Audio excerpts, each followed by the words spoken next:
When it comes to pursuing our goals, small or big, we want to see progress. But so many times at the end of the day, we feel like our focus was fragmented in 1,000 directions. I found a solution that may seem a bit unusual because it's not an app or software, it's a daily planner that you write in. But surprisingly, it provides 3 things that take me from scattered and fragmented to focused and productive. Let's look at the system that the Finisher's Journal, provides, and I'll show you step by step how to use it to accelerate the process. And perhaps most importantly for me, I found that the system takes less energy, which for me is a really big deal because energy and focus are the 2 things that commonly hold us back. The first thing that the Finisher's Journal offers me is a framework for creating the plan. Think of the plan as your roadmap. It's the place where you take the dream and you turn it into the guide that helps you navigate. It's what you refer back to. You check in on it and make sure that you're on track, that you're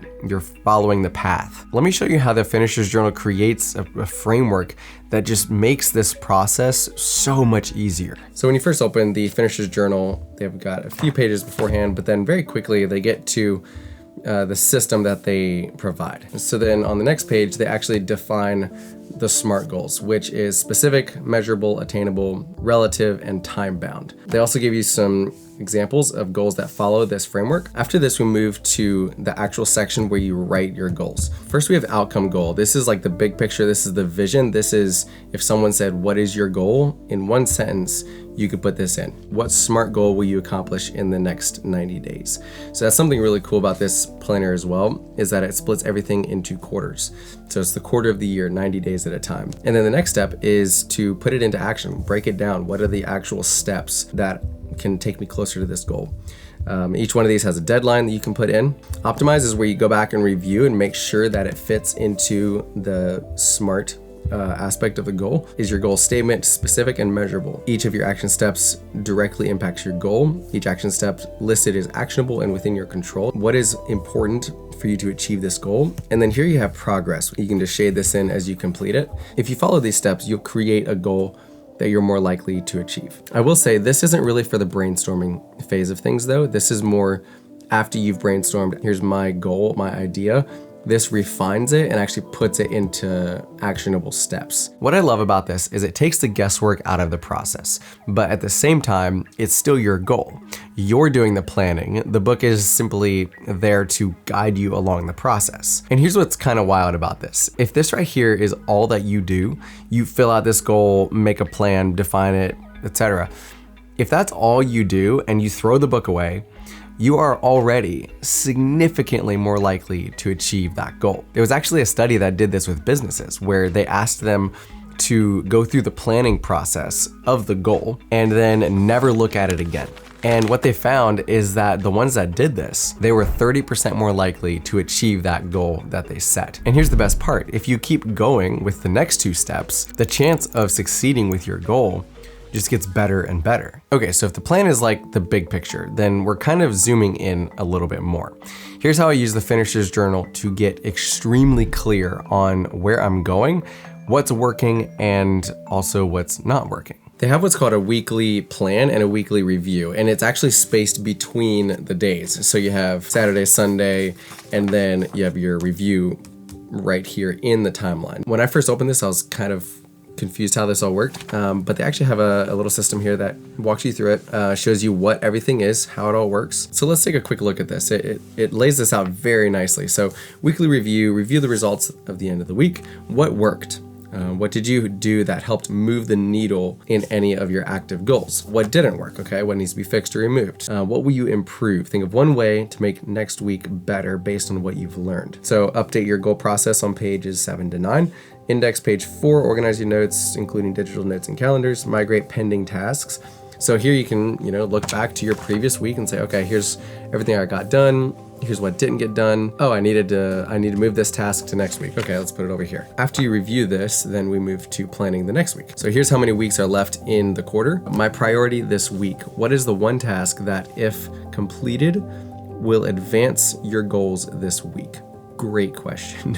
You can only have one priority. That's it. You can't have multiple priorities.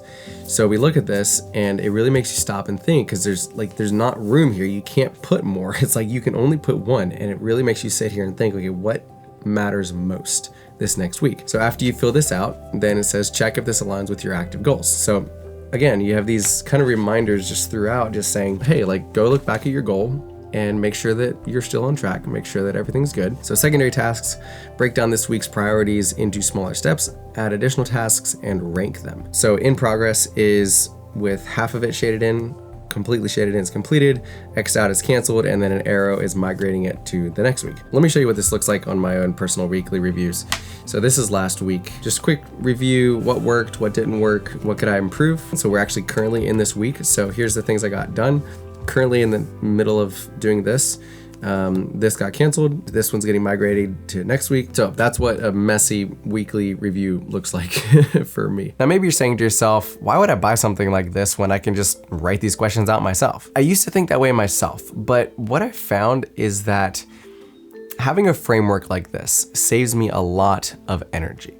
Let me explain. So we all know that it's important to review the week and plan for the next one, right? But if someone proceeds to hand me a blank sheet of paper on Sunday at 6 p.m. and says, here, review your last week and plan your next one, I'd be like, nah, I think I'll just do that next week. Often the hardest part of something is starting.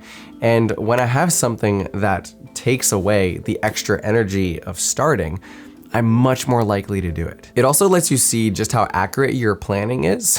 For example, last week I looked back and realized that I planned my week for someone who apparently doesn't need to sleep, has unlimited energy, and can bend the fabric of space and time. Yeah, I mean, I appreciate the confidence in my future self, but next week, maybe I'll plan it a little bit more accurately for my expectations. So as you can see, these methods are slowly zooming us in, kind of like a magnifying glass that harnesses the sunlight and makes it more and more intense. That's why the last part is the most important, and also where everything gets intensified. Decisive focus. If I'm being honest, I used to jump straight into this part of the process with to-do lists and schedules and productivity apps and whatever else I could get my hands on. And after about a week, I would just slowly crash and burn. I mean, how could I expect to plan my day with precision if I didn't first have a large-scale direction and a crystal clear view on what was and wasn't working, which is the first two things that we covered, which is the plan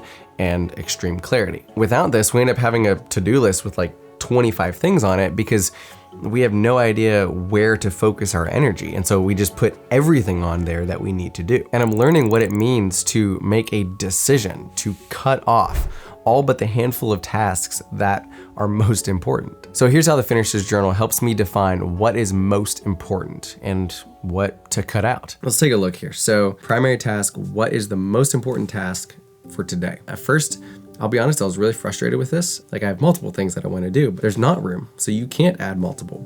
And that's actually good because it forces you to sit there and actually say, what is the most important thing for today? And again, check if this aligns with your active goals. Secondary tasks, and then additional tasks. These are tasks and reminders for the rest of the day, but there's a very clear order here. All of this for brainstorming. Highlight of the day, habit tracker updated, and you can check that box when you've updated it. All right, so let me show you what a day looks like in my actual planner. Primary task is edit/send episode 13 to my motion graphics editor. Secondary tasks, finish the script for episode 14, shoot the interview.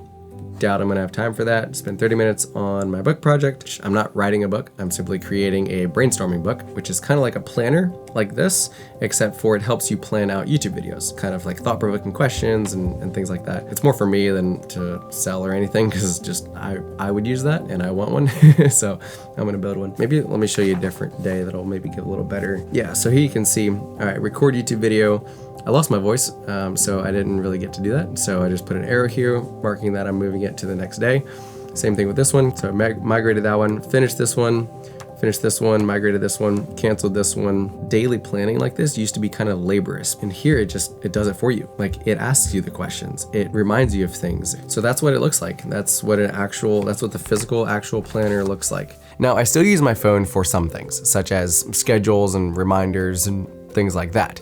And the reason is because, in my opinion, when people try to marry to-do lists and calendars, it's just a huge mistake and often doesn't work well because those are wildly different aspects of your day and require totally different processes, at least for me. And someday I'll make a video on how I use tech and analog or tactile in combination, because yeah, it's a fun balance and kind of a dance that you have to find between those two. I wanna take a second to thank Finisher's Journal for sponsoring this video. When they reached out to me, I was already considering making this video, and so it worked perfectly. So if something in this video caught your attention or sounded like it could be useful to you, there's a 15% discount link down below that if you'd like to go pick up your own copy and kind of get a jump start on your goals for the next quarter of the year, then that would be a great option. Also, you may want to hurry just a little bit if you're interested because they sold out 4 times since releasing the 3rd version. And a super quick note is right after this video, I'm going to sit down and record another video about my biggest failures and what I learned from them. Specifically one where literally overnight, one of my businesses that I grew with my brother completely got shut down digitally, just boom, like it was canceled. Very interesting story, and I learned a lot from it. So if you would like access to that, you can check out my Patreon account where it'll be posted, and also community tab in the YouTube channel here.